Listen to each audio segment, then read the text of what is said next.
The first night I moved in, my son-in-law changed the locks on the bathroom. "We need boundaries," he said, not even looking me in the eye. Then he handed me a list. Ask permission before using the kitchen. No showers past 9 p.m. No car access. No undermining his parenting. My daughter stirred the soup in silence. When I looked at her, waiting for her to speak up, for her to defend me, she only said, "He's right, Dad. You're not a guest. You're a burden." That was the moment I knew. I hadn't moved in to heal from my wife's death. I'd walked straight into a prison. And the day they left me with no food, no car, and no goodbye was the day I stopped being quiet. When Mary died, something inside me shut down. It wasn't loud or dramatic. It was quiet, like a light going out in the middle of a song. 43 years of marriage, then silence. The house we built together became a tomb. Every corner echoed with memories I couldn't bear to face. Her voice, once so familiar, became a ghost that lingered in the walls. I wasn't ready to be alone. That's why I called Claire. My daughter had always been Mary's shadow, kind, nurturing, soft-spoken. She married young to Ryan, an ambitious man with sharp eyes and a colder kind of charm. They had 2 kids, Eli 8 and Nora 5. I hadn't seen them in almost a year. So when I told Claire I wanted to move closer to them, maybe stay a while, her voice cracked a little on the phone. "Of course, Dad," she said. "This house is big. The kids will love having you." I sold my house 2 months later, packed what I could into a few boxes and left the rest behind. Furniture, photographs, the last voicemail Mary ever left me. I told myself it was a fresh start. When I pulled into their driveway, the sun was just beginning to set.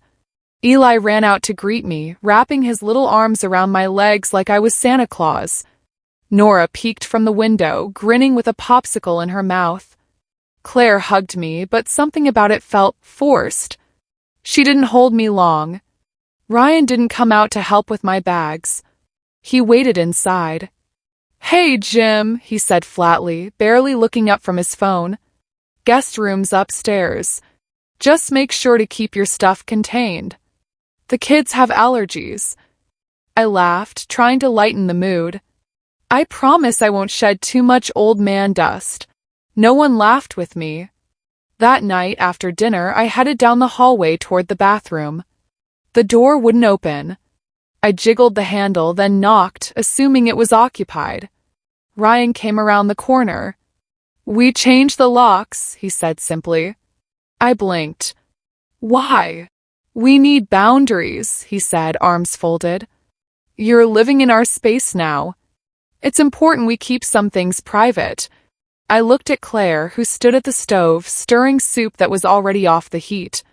She didn't look up. "Claire," I asked, "is this really necessary?" She didn't stop stirring. "He's right, Dad. We've got a system here. It's not personal."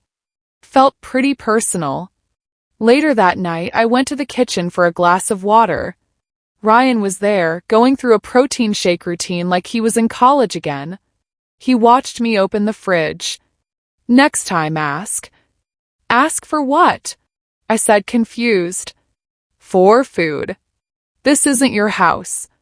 We'll handle your meals, but we expect you to respect how we run things." I stared at him. "I'm your father-in-law." He didn't flinch. "You're a grown man who needs to understand the difference between being family and being a guest." Behind him, Claire stood with folded arms. And then she said the words that shattered something in me. "You're not a guest, Dad. You're a burden." I stood in that cold kitchen, blinking in disbelief, holding a glass of water like it was the only thing tethering me to reality. A burden. The same daughter I taught to ride a bike. The same girl I carried through the emergency room when she broke her wrist. The one who used to crawl into my lap during thunderstorms. Now I was something inconvenient. Something in the way. I didn't sleep that night. I just lay there, listening to the sound of the house I was no longer welcome in. And for the first time since Mary died, I didn't just feel grief. I felt shame. Clung to me like the heavy blanket I couldn't seem to kick off that night. I lay there staring at the ceiling, listening to the faint hum of the baby monitor Ryan insisted on keeping outside their kids' rooms, even though they were 5 and 8. Everything in that house was on a schedule, a boundary, a rule, and I was outside of all of it. The next morning, no one spoke much. Claire made eggs, but only enough for 3 plates. I was offered toast, dry. Ryan looked at me once and said, "We'll be gone until Monday." "Don't go anywhere." "Where are you going?" I asked. "Family trip to Lake Arrowhead," he replied. "Annual thing. Just the 4 of us." Claire avoided my eyes.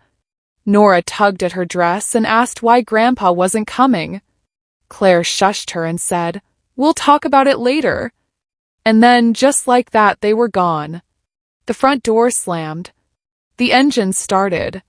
I watched from the window as they pulled out of the driveway, their SUV stuffed with coolers, towels, fishing poles, laughter. I turned around and the silence felt louder than anything I'd heard in weeks. First, I tried to stay calm. Maybe they just forgot to leave a key. I checked the kitchen for a note, something, anything. Nothing. I opened the fridge. A bottle of almond milk, 3 slices of deli ham, and a stick of butter. That was it. No bread. No fruit. No eggs. No cereal. Cabinets were bare, except for some spices and baking soda. I opened the garage to look for my car. Gone. I stood there, staring at the empty space like it could answer me. Then I remembered Ryan's words. "We'll be gone until Monday. Don't go anywhere." They had taken both sets of keys, including the spare I'd left on the kitchen hook. I wasn't just alone. I was stranded. I sat on the stairs, feeling my stomach churn, not just from hunger but humiliation. How do you explain this kind of abandonment? How do you tell someone your own daughter left you without food, transportation, or even the decency of goodbye? I tried to keep my mind occupied. I cleaned the guest bathroom. I folded the towels they always left scattered in the laundry. I even tried to read one of Ryan's finance books, The Power of Boundaries. The irony burned. By nightfall, I gave in and ate a piece of ham rolled in a paper towel. No bread. No mustard. Just cold meat and shame. Then I sat in the living room in the dark, staring at a picture frame on the mantel. It was from 3 summers ago, me, Mary, Claire, and the kids at the beach. We were laughing. I was holding Nora on my shoulders. Mary had her arm around Claire, and Claire looked at peace. I whispered to the photo. Did I fail her, Mare? Did I raise someone who could do this? I didn't cry. I was past crying. But something inside me cracked.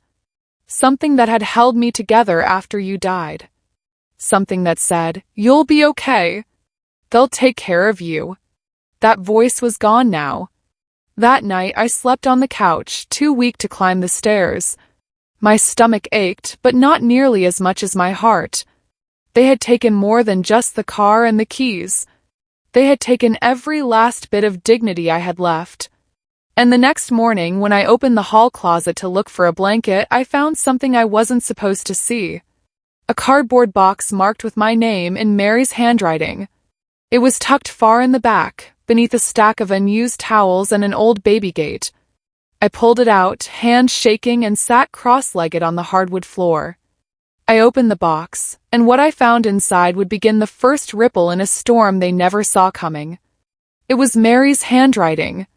Neat, even, full of care. Top item was an envelope. On the front, "If you ever feel forgotten." My hands trembled as I opened it. Inside was a letter, written on yellowed stationery from the old and we used to visit on our anniversaries. "Jim, if you're reading this, then I must be gone. And I'm sorry. I wish I could have stayed a little longer, long enough to hold your hand through this next part. But I know you. And I know how easy it is for you to forget your own worth when you feel alone. You were never the loudest in the room. You were always the steady one. The fixer. The protector. But you can't protect others if you lose yourself, love. So if they ever make you feel like a burden, I need you to remember one thing. You are not the problem. You never were. By the end of the letter, I was crying. Not the quiet kind either. I sobbed into my hands like a child. I let every ounce of pain, anger, humiliation, and love pour out of me. I hadn't cried like that since the night I found out Mary's chemo had stopped working. There were other things in the box. Photographs of us when we were young, a pressed flower from her wedding bouquet, a small brown notebook I recognized immediately, my old journal. Mary had kept it all these years. And beneath that, my father's old pocket watch. I hadn't seen it in decades. But it wasn't just what was in the box, it was what it made me remember. Who I used to be. I wasn't always this, invisible. I built a company from the ground up when I was 32. I worked 16-hour days to make sure Claire had everything she needed. Coached soccer. I fixed broken windows. I cleaned up after sick kids and held my wife's hair back when she had the flu. I didn't become useless overnight. They just stopped seeing me. And that was the beginning of the shift. Not a rage. Not a scream. Something colder. Quieter. A thought. I have nothing to lose.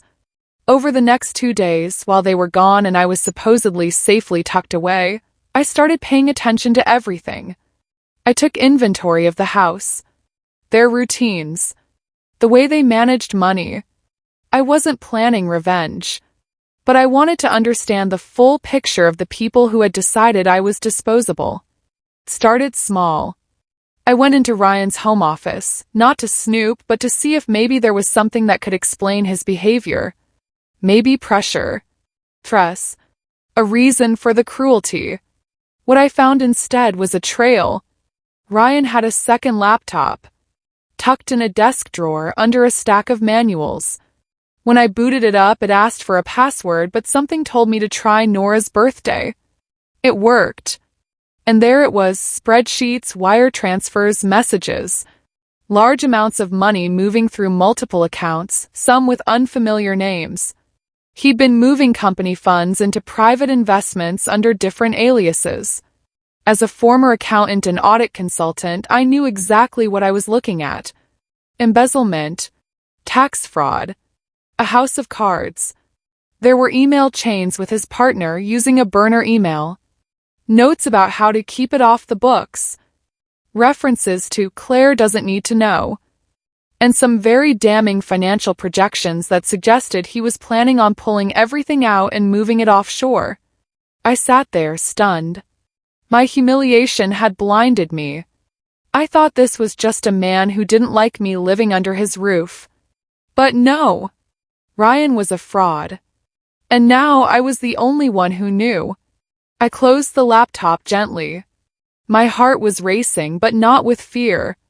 With focus. And for the first time in weeks, I didn't feel old. Or useless. Or invisible. I felt like a man with a choice. I had 2 days before they returned.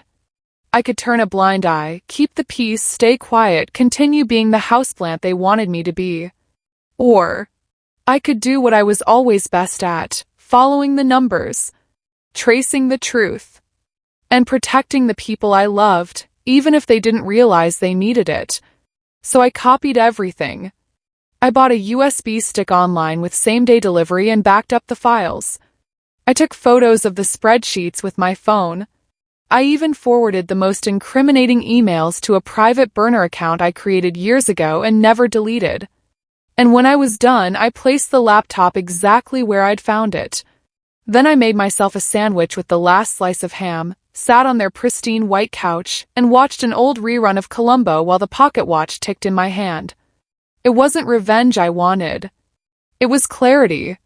It was justice. And maybe, just maybe, it was the start of something I hadn't felt in years. It was control. And for the first time since Mary passed, I wasn't drowning in grief, I was navigating through it. The sadness didn't vanish. But it had a shape now. Purpose. A sharp edge. By the time Claire and Ryan returned, the fridge was restocked. I'd walked 1.5 miles to the nearest store in the heat just to buy bread, eggs, and a few canned goods. I didn't do it for them. I did it because I refused to sit in that house like a caged animal again. When they walked through the door, sunburned and dragging luggage, Claire barely glanced at me. Ryan gave me a quick nod and walked straight upstairs. Eli hugged me. Nora jumped into my lap and asked if I'd missed them. I smiled. Of course I did. Claire didn't say much that evening, but I noticed her eyes scanning the kitchen, looking for anything that might have moved. I cleaned up too well. Ryan watched me differently now. Maybe it was paranoia. Maybe it was guilt. Or maybe he could feel it, the shift in energy. I wasn't as still anymore. I wasn't as quiet. The next few days passed like a balancing act. I played the part of the grateful houseguest. I cleaned. I fixed a leaky faucet Ryan had been ignoring for months. I read stories to the kids at night. But I also watched, listened, noted every inconsistency in Ryan's version of life. He left the house most mornings dressed in a crisp shirt and tie, briefcase in hand, but I'd seen the messages on his secret laptop. He wasn't going to the office some days. He was meeting someone. MG, the initials appeared too often to be coincidence. So I followed. Not with binoculars or spy gear, this wasn't a movie. I just walked. I knew the city better than Ryan realized. I took the bus when needed. And one Thursday morning I saw him, sitting at a corner cafe, laughing, holding hands with a woman who wasn't my daughter. She was younger, maybe 30, businesslike, pretty in a sharp, practiced way. She touched his arm like she'd done it before, comfortably, intimately. My stomach twisted, not because he was cheating, I'd already suspected that, but because I could picture Claire at home, folding laundry, making lunch for the kids, believing she had a partner. The man who humiliated me in my lowest moment was not only corrupt, but faithless. And something inside me turned cold. That evening, over dinner, Ryan made a remark. "You're going through the peanut butter fast, Jim. Didn't realize you were a late-night snacker." Claire chuckled softly, but I could tell it was forced. She always tried to soften his jabs. She didn't realize how deeply they cut. I met his eyes, calm, unshaken. "I didn't realize your lunch breaks were so hands-on." He paused mid-chew. "Excuse me." I smiled. "The cafe on 6th Thursday. Great spot. Who's the brunette?" His face drained of color for just a second. But it was enough. Claire looked between us, confused. "What's going on?" Ryan stood up too quickly. "I'm not going to sit here and be interrogated." "No one's interrogating you," I said evenly. "But I would advise against lying, especially to your wife." Claire's eyes widened. "Ryan?" He was already walking out of the room. I stood and began clearing the plates like nothing had happened. Claire grabbed my wrist. "Dad, what did you see?" I looked at her, really looked at her, and for a moment I saw the girl she used to be. Hurt, confused, searching for a lifeline. "I'll tell you everything," I said gently. "But not here. Not in front of the kids. Tomorrow. Just us." She nodded, barely holding it together. That night I didn't sleep. Because I knew I had a choice to make. Expose Ryan's crimes and risk shattering what was left of Claire's already fragile world, or stay silent and let the rot fester. But I had seen enough. And Mary's words echoed in my head again. "You can't protect others if you lose yourself." So the next morning I made 2 phone calls. One to a lawyer I trusted. An old friend. Discreet. Brutally honest. And the second? To the IRS.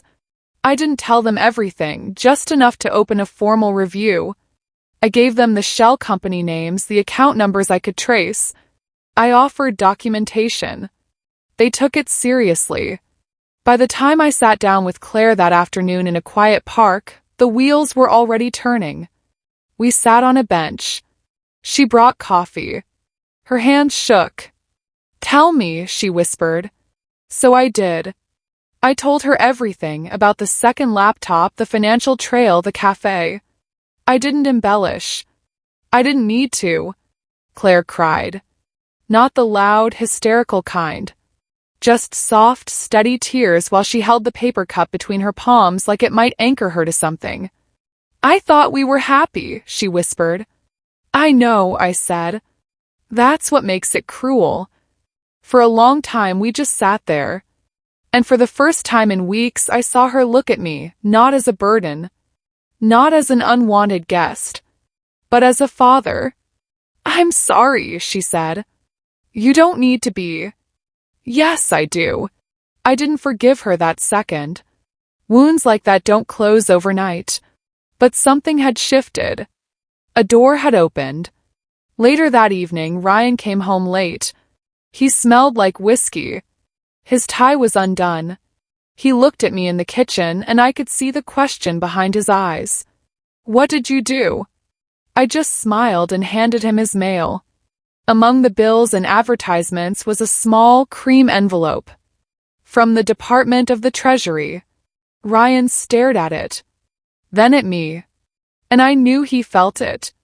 The ground beneath him had started to crack. And I wasn't going anywhere.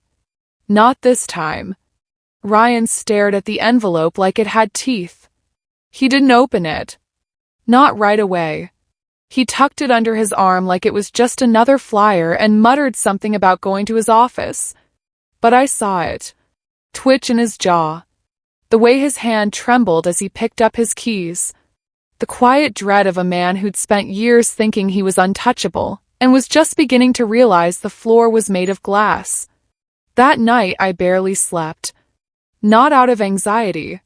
Out of something colder. Calmer. Satisfaction.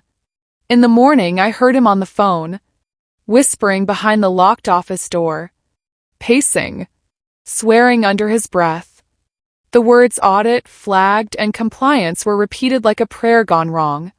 Claire avoided his gaze over breakfast, and the kids seemed to sense something unspoken hanging in the air like a storm cloud. By the third day, Ryan stopped going to work altogether. His office had become a war room, papers scattered, laptop glowing late into the night. He looked thinner, grayer, more unshaven by the hour. Claire didn't ask. Not yet. But she watched. And I waited. 'Cause karma doesn't come in a flash. Creeps. It gnaws. It waits until you think maybe you've gotten away with it, and then it crushes you. And I wasn't done yet. I went to the attic that afternoon. For years it had been collecting dust and forgotten furniture. I found the one thing I knew Ryan hadn't touched, Mary's safe. Old, metal, hidden behind a broken dresser. Combination had never changed. Inside were her will, our life insurance documents, and something else, something I'd almost forgotten we had. An ownership stake in the company I'd built in my 30s. I'd sold most of it when I retired, but Mary had convinced me to keep a small percentage just in case. Turns out that just in case had arrived. And guess who had quietly bought a major stake in that same company last year? Ryan. Through one of his shell accounts. It was buried deep in the filings, but it was there. I confirmed it with a friend on the board. Ryan had been leveraging company equity to funnel money into offshore development ventures that didn't exist. On paper, he was inflating the company's value to attract investors. In reality, he was siphoning funds into a future getaway. That's when I made my second move. I scheduled a meeting with the CFO. Quietly, respectfully, I brought documents, proof, printed trail. And I told him this isn't about revenge. This is about protecting what's left of something I built with my bare hands. The man listened, took notes, and said the words I'd been waiting to hear. "You just saved us." 2 days later, Ryan received an email. I know because he screamed loud enough for the neighbors to hear. He had been suspended pending an internal investigation. His company accounts were frozen. And his name, once respected, was now whispered in boardrooms with disgust. Claire found out that same evening. She didn't ask for details. She didn't yell. She just stared at him from across the living room and asked, "Is it true?" Ryan tried to deny it, then minimize it, then blame the economy, the board, me. I watched her closely. I thought she might fall apart. But she didn't. She stood up, walked past him, and said, "You're sleeping in the guest room." Until further notice. He tried to argue. She shut the door in his face. And for the first time in months, I slept with my bedroom door open. The fallout came fast. Clients withdrew. Articles began appearing online. Local entrepreneur under investigation for fraud. Anonymous sources leaked details, none of which came from me. The IRS sent a second letter. Then a subpoena. One morning, Ryan stormed out of the house before sunrise. Claire said nothing. Kids barely noticed. And I sat on the porch, coffee in hand, feeling the kind of peace I hadn't known in years. But karma wasn't done. Came in the form of a woman. The same one I'd seen at the cafe. She showed up on our doorstep 2 weeks later, wearing a navy coat and sunglasses. Claire answered the door. Kids were at school. I was in the kitchen, just out of view. "I'm sorry," the woman said. I'm looking for Ryan. He hasn't returned my calls." Claire furrowed her brow. "And you are?" There was a pause. I'm his fiancé." The silence that followed could have cracked the earth. Claire didn't slam the door. She didn't scream. She just turned to me, pale and shaking, and asked one question. "How long have you known?" I told her everything. Again. This time, the rest of it. The woman gasped when she realized he was still married. Still living here. Still pretending to be someone he wasn't. Claire let her in. They sat. They talked. For 3 hours. By the end of it, the woman left in tears, and Claire had a lawyer on the phone. Ryan came home to find his bags packed and waiting. "No yelling," Claire said calmly. "No explanations. Just leave." He tried to appeal to me. "Jim, you can't let her do this." I met his eyes with the same stillness he once used to make me beg for food. "You made your choices, Ryan. Now live with them." He left. I thought it would feel louder, bigger, more triumphant. But it was quiet. The kind of quiet that comes after a storm when you're picking up pieces but there's sunlight on your face again. Claire stood in the kitchen that night, stirring soup like nothing had happened. "I'm sorry I let him treat you that way," she said. I didn't say it was okay. It wasn't. But I reached for her hand and held it. "I'm just glad you finally saw him." We sat in silence for a long time. Two people who had been broken and had finally started to rebuild. It wasn't the kind of silence that used to fill this house. Not the tense, walking on eggshells silence Ryan carried like a storm cloud. This was different. It was stillness. Like peace. In the weeks that followed, things slowly changed. Claire filed for divorce. She didn't drag her feet. She didn't cry much, not anymore. She moved through it with a quiet, steady determination I hadn't seen in her since she was a teenager. Kids adjusted faster than we expected. Eli asked where Daddy went. Claire answered honestly but gently. Nora somehow seemed to understand more than she should have. And me? I finally felt useful again. I wasn't the burden anymore. I was the man who walked them to school. The one who fixed the dishwasher and tucked them into bed. I found purpose in the small things, repainting Nora's bookshelf, teaching Eli how to ride a bike. The ghosts of my grief didn't vanish, but they no longer held me underwater.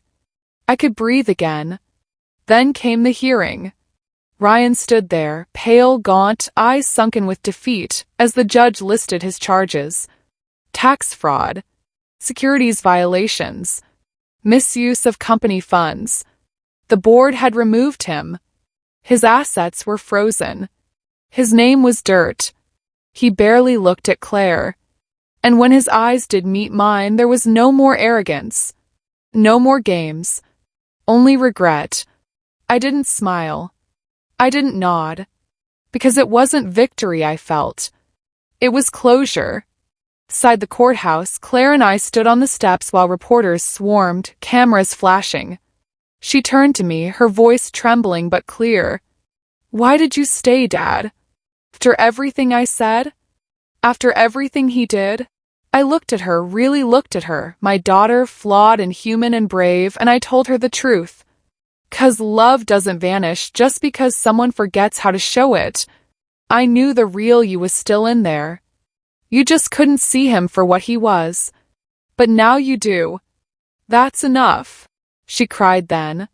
And not from pain, but from something else. Release. Freedom. It would have been a perfect ending if it stopped there. But life, as always, had one more twist in store. 2 months later, we received a letter. From Mary. Not from her directly, of course, she was gone. But written by her, months before her death, and entrusted to her attorney to be delivered only if certain conditions were met. Those conditions? Ryan being removed from the company. Claire no longer being married to him. And me, the man she trusted most, being present in their children's lives again. Claire opened the envelope with trembling fingers. Inside was a simple letter in Mary's handwriting. "If you're reading this, then I trust Jim did what he needed to do. I saw what was happening long before anyone else, but I knew he'd only act when you needed him most. Claire, if you're free now, remember this. Your father's love is not loud. It's not flashy. But it's the strongest thing you'll ever know. Let him guide you home. And Jim, if this letter reached you, then you found your fight again. I'm proud of you. Keep going. The best days aren't behind you. They're waiting. P.S. There's a trust fund for the kids. Hidden well. Ask my lawyer for the box under the piano. You'll understand." Claire clutched the letter to her chest and sobbed. We found the box. Hidden exactly where Mary said it would be, under the old upright piano in our storage unit. Inside was a file, sealed accounts, untouched for years. Enough money to cover the kids' education. Therapy. A new start. Mary had seen it all coming. And she'd planted the seeds of protection before she ever left this world. We moved shortly after that. Claire found a quiet house near the coast. Bright windows. A garden Mary would have loved. I stayed with them. Not because I had nowhere else to go, but because I belonged. I became a part of every day again. The breakfast pancakes. The school drop-offs. The Sunday crossword puzzles. And one morning, as we all sat around the kitchen table, Eli laughing over a spilled glass of juice, Nora humming a tune from her school play, Claire brewing coffee with her hair in a messy bun, I realized something. The house wasn't silent anymore. It was alive. And so was I. This story doesn't end with revenge. It ends with restoration.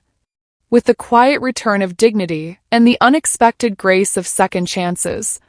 I'll always carry the scar of what happened. Of being humiliated. Made small. Forgotten in my own family's home. But I'll carry something else too. The knowledge that I didn't just survive. I reclaimed everything that mattered. And I did it without yelling. Without fists. Without sinking to their level. I let the truth do the work. And when karma finally came, it didn't knock down the door. It walked in calmly and asked for what was owed. And this time no one made me ask for permission.